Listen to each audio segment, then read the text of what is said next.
Hello students, I am Harnesh Pandya from civil department. तो last lecture अंदर आपणे जे एक्जाम्पल था थियरी थी 6 चैप्टरनी कि जे आपणे ओवर करी हती अने मैं तमने थोड़ाक इक्वेशनों ग्रुपनी अंदर मोकलेला हता। आशा राखूँ छूँ कि तमे इक्वेशनों तैयार कर्या हशे, केम के इक्वेशनों वगर तमने एक्जाम्पलनी अंदर समझण नहीं पड़े। बराबर है। अने इक्वेशन ध्यान राखीने तैयार करजो जेथी करीने तमारा एक्जाम्पल है तमने परफेक्ट फावे। बराबर है। तो हवे आपणा एक्जाम्पल ज बाकी रहेला छे, पछी आपणुं 6 चैप्टर ओवर थई जशे अने पछी आपणा सिलेबस पण ओवर थई जशे। लगभग आ वीक के नेक्स्ट वीकना पहला 3 दिवसनी अंदर आपणुं आ चैप्टर जे छे ओवर थई जशे। बराबर है। कारण के बहु नाना नाना अने सिम्पल एक्जाम्पलो छे कि जे तमारे समजवाना छे। बराबर है। आशा राखूँ छूँ कि तमे लोको ध्यानथी समझजो अने अहींयाथी जे पण तमने विडियोज मोकलवामां आवे ध्यानथी जोजो अने ना खबर पड़े तो पूछीजो। बराबर है। तो आजनो आपणे एक्जाम्पल जोईए आपणे कि एक व्यक्ति रुपया 6 लाख ની અંદર મકાન ખરીદે છે। મકાનની જે ભંગાર કિંમત છે બાંધકામ ખર્ચના 10% છે। ભંગાર કિંમત એટલે શું? તો આપણે સ્ક્રેપ વેલ્યુ કે તેને આપણે કેપિટલ એસ તરીકે ઓળખીએ છીએ। બરાબર છે। જે ભંગાર કિંમત છે એ બરાબર છે એસ તરીકે આપણે ઓળખીએ છીએ। અને મકાનનું ભાવિ આયુષ્ય એટલે કે સ્મોલ એન, બરાબર છે, આપણે સ્મોલ એન કહીશું। મકાનનું ભાવિ જે આયુષ્ય છે 50 વર્ષ છે। અને જે મકાનનો જે વ્યાજ દર છે સ્મોલ આઈ, વ્યાજનો જે દર છે 8% છે। જે મકાનની જમીન કિંમત છે લેન્ડ કોસ્ટ એ તમારી 80,000 છે। તો નાણાં ભંડોળના વાર્ષિક હપ્તાની ગણતરી કરો। એટલે કે આપણે સિંકિંગ ફંડના વાર્ષિક હપ્તાની ગણતરી કરવાની છે। એટલે કે મેં તમને જે ઇક્વેશનો મોકલેલા હતા એની અંદર જે નાણાં ભંડોળનો જે વાર્ષિક હપ્તો છે, બરાબર છે, નાણાં ભંડોળની રીત જેને આપણે કહીશું સિંકિંગ ફંડ મેથડ, બરાબર છે, સિંકિંગ ફંડ મેથડ કે જે તમારા જે તમારી જે વિવિધ પ્રકારો છે નાણાં ભંડોળની રીતનું જે ઇક્વેશન છે કે નાણાં ભંડોળનો વાર્ષિક હપ્તો is equal to C minus S into i small i upon 1 plus small i raise to n minus 1 कि जे तमारो इंस्टॉलमेंट ऑफ एसएफ। बराबर है। आ तमारी सामे इक्वेशन तमने देखाया ज छे। बराबर है। आज तमारी सामे जे इक्वेशन है तमने देखाया ज छे कि इंस्टॉलमेंट ऑफ एसएफ वाळुं इक्वेशन कि capital C minus capital S into small i upon 1 plus small i raise to n minus 1। अपनी पास एनी अंदर शुं छे? तो पहला तो अपनी पास टोटल कॉस्ट ऑफ बिल्डिंग है लैंड कॉस्ट। बराबर है। हवे तमारी बिल्डिंगनी जे कॉस्ट है लैंडनी कॉस्ट है ये आपणे बाद करी नाखीशुं तो आपने कंस्ट्रक्शन कॉस्ट खबर पड़ी जशे। बराबर है। सिंपल है। एक व्यक्तिनु जे मकान है तमारुं 6 लाख है। 6 लाख मकान एटले शुं? तो मकान तमने शेनी साथे आपे? तो बांधकाम प्लस जमीन साथे मकान मळतुं है कि एकला बांधकाम साथे मकान ना मळे, जे नीचेनी जमीन छे पण तमने मळती होय छे। बराबर है। એટલે કે તમને જમીનની કિંમત પણ આપી દીધેલી છે। એટલે કે ટોટલ કોસ્ટ ઓફ બિલ્ડિંગ છે 6 લાખ રૂપિયા અને લેન્ડ કોસ્ટ એટલે જમીનની કિંમત છે 80,000 રૂપિયા। તો આપણને સી એટલે કે કન્સ્ટ્રક્શન કોસ્ટ એટલે કે મિલકતની પ્રારંભિક કિંમત કેપિટલ સી આપણે જેને કહીશું કન્સ્ટ્રક્શન કોસ્ટ મળી જશે। તો કન્સ્ટ્રક્શન કોસ્ટ સી એટલે શું? તો જે તમારી મકાનની ખરીદ કિંમત છે એની અંદરથી જમીન કિંમત બાદ કરી નાખો तो ये तमारी कंस्ट्रक्शन कीमत थी जाए। सिंपल वस्तु, तमे जमीन पर मकान बनावो तो जमीन भाव दाखला तरीके 1 लाख रुपया होय अने तमारुं जे मकान बनाववानो खर्च तमारो 3 लाख रुपया थयो तो तमारा आखा मकाननी किंमत केटली थई? 4 लाख रुपया थई। बराबर है। एटले के तमारी जे 4 लाख रुपया है एनी अंदरथी तमे जमीननी किंमत बाद करी नाखो तो तमारी मकान बनाववानी किंमतनो भाव तमने खबर पड़ी जाए। एटले के टोटल कॉस्ट ऑफ बिल्डिंग केटला छे? 6 लाख अने लैंड कॉस्ट है तमारी 8 लाख। एटले कंस्ट्रक्शन कॉस्ट आपणे मळी जशे। जे कंस्ट्रक्शन कॉस्ट जे छे आपणे ये अपनी तमने कंस्ट्रक्शन कॉस्ट मળી जશે। बराबर है। तो कंस्ट्रक्शन कॉस्ट આપણે કોને કહીશું?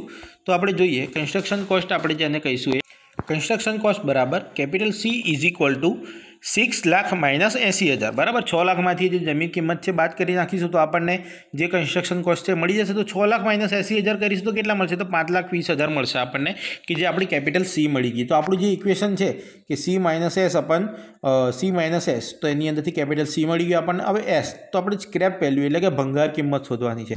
बराबर है। तो તમારી ભંગાર કિંમત એ બાંધકામ ખર્ચના કેટલા ટકા છે? 10% છે। હવે તમને બાંધકામ ખર્ચ તમને અહીંયા ભંગાર કિંમતના બાંધકામ ખર્ચના 10% કીધા એટલે કે આપણે બાંધકામ જે કિંમત છે શોધવી પડે।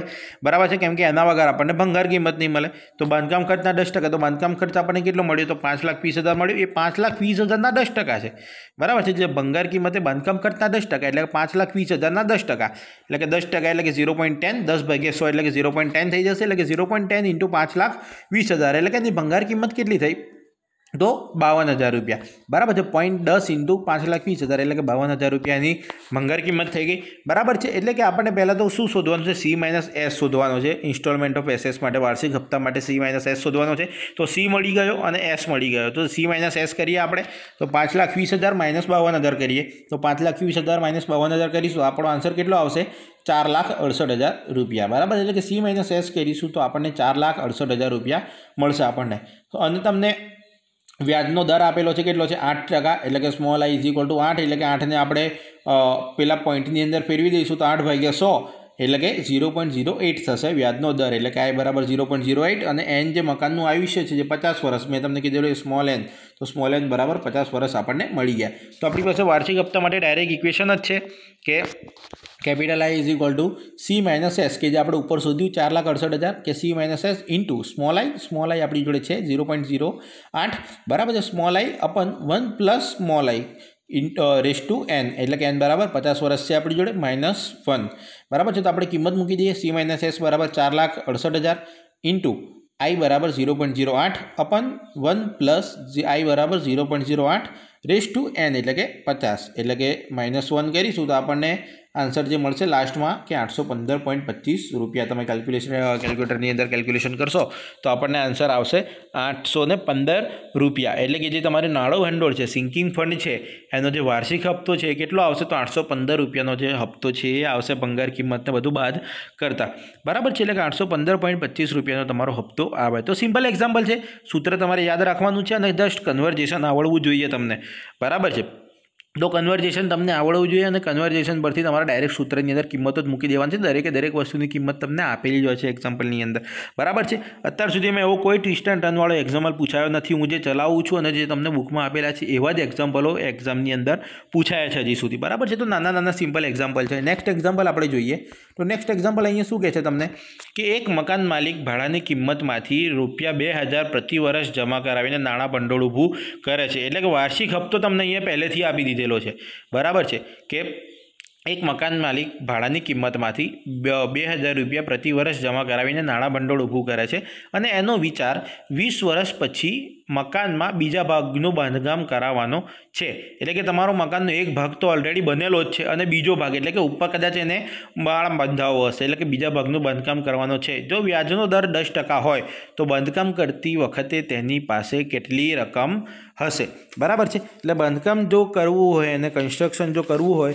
तो कन्स्ट्रक्शन करवा माटे एनी पासे केटली रकम हशे तो ये आपणे शोधवुं होय तो आपणे अहींया शुं करीए तो आपने अहींया तमने आपी दीधेलुं छे दरेके दरेक वस्तु बराबर है। तो तमे अहींया आपने आपेलुं छे एन बराबर 20 वर्ष आपेलुं छे बराबर है। तो एन बराबर तमने अहींया 20 वर्ष तो आपी दीधेलुं छे। नेक्स्ट तमने शुं आपेलुं छे व्याजनो दर आपेलो छे कि आई बराबर 0.01 एटले कि आई बराबर तमने 0.01 पण तमने अहींया आपी दीधेलुं छे। तो नीचे लखेलुं छे कि वार्षिक 1 रुपयो जमा करावती वखते एन वर्ष बाद बढ़ती रकम। तो एना माटे इक्वेशन शुं छे तो तमने इक्वेशन अहींया आपेलुं ज छे कि आपणी जे एन वर्ष बाद जो मळती रकम हशे बराबर कि अमुक वर्षों पछी केटली रकम मळशे बराबर है। तो एना माटे जे इक्वेशन छे एनुं इक्वेशन कयुं छे तो Q is equal to 1 plus i raise to n -1 upon i बराबर है। आ जे इक्वेशन है तमारे याद राखवानुं छे बराबर केम के बुकनी अंदर कोई जग्या पर आपेलुं नथी एटले के आ दाखलो रेर केसनी अंदर अमुक टाइम पूछाय छे अने जे तमारू बुकनी अंदर जे छे नाणां भंडोळनी रीत छे कि पेज नंबर 395 पर जे नाणां भंडोळनी रीत छे एनी अंदर जो तमे एक्जाम्पलनी उपरवाळो टॉपिक छे तो एनी अंदर आपेलुं छे कि जो व्याजनो दर I% होय तो दर वर्षे 1 रुपयो जमा करता एन वर्ष पछी भेगुं थतुं कुल नाणां भंडोळ एटले के तमने व्याजनो दर आपेलो होय तो तेनी पासे केटली रकम होय एटले के भाई अमुक वर्ष पछी केटलुं नाणां भंडोळ भेगुं थशे ए शोधवुं होय तो एनुं इक्वेशन तमने अहींया आपेलुं ज छे कि भाई Q is equal to 1 plus i raise to n -1 upon i छे बराबर छे। अने नीचे लखेलुं छे कि जो एन वर्षे घसारानो दर एटले कि घसारो पण शोधवो पड़े एटले कि एना पछी केटलो घसारो थया पछी केटली रकम बाकी रहे तो जे तमारी पी एटले कि जे तमारो हप्तो छे बराबर है तमारो जे पी हप्तो आपेलो छे अने जे तमारुं क्यू आपणे मळ्युं ए पर्सेंटेजनी अंदर जे मळ्युं आपणे ए एनो इंटू ए करी नाखशो तो तमारी केटली रकम छे तमने खबर पड़ी जशे। तो वार्षिक 1 रुपयो जमा करता एन वर्ष बाद मळती रकम तो तमने દરેકે દરેક વસ્તુ તમને આપી દીધેલી છે 1 પ્લસ આઈ બરાબર તો 0.1 છે જ, તમારો વ્યાજનો દર 10% ઉપર છે જ, એટલે કે આઈ પ્લસ 0.1 ઇન્ટુ એન બરાબર કેટલા છે 20 વર્ષ. તો એનો વિચાર 20 વર્ષ પછી મકાનમાં બીજા ભાગનું બાંધકામ કરવાનું છે, એટલે કે એન બરાબર 20 વર્ષ તમને આપેલા જ છે,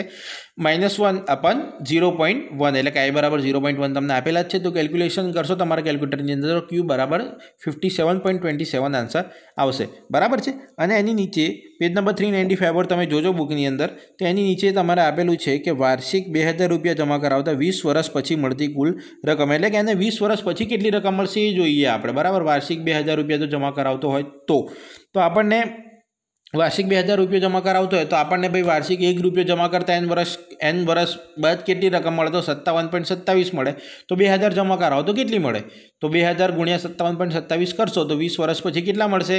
તો તમારે 1,14,540 રૂપિયા 20 વર્ષ પછી તમને મળશે, બરાબર છે. તો આપણો આન્સર આપણને મળશે કે 20 વર્ષ પછી, એટલે કે બાંધકામ કરતી વખતે તેની પાસે કેટલી રકમ હોય? તો 1,14,540 રૂપિયા એની પાસે, જ્યારે એના બીજા ભાગનું બાંધકામ કરવું હશે ત્યારે એની પાસે એ રકમ હશે, બરાબર છે. સિમ્પલ એક્ઝામ્પલ છે, નાનો આમ તો એક્ઝામ્પલ છે, સમજણ પડી ગયેલી હશે હું આશા રાખું છું, બરાબર છે. ના સમજણ પડે તો તમે મને પૂછજો, બરાબર, પર્સનલી કોન્ટેક્ટ કે વોટ્સએપ કરીને.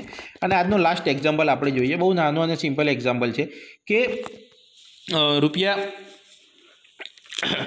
80,000માં ખરીદેલ મશીન 15 વર્ષના આયુષ્ય બાદ તેની ભંગાર કિંમત તેની મશીનની કિંમતના 10% છે.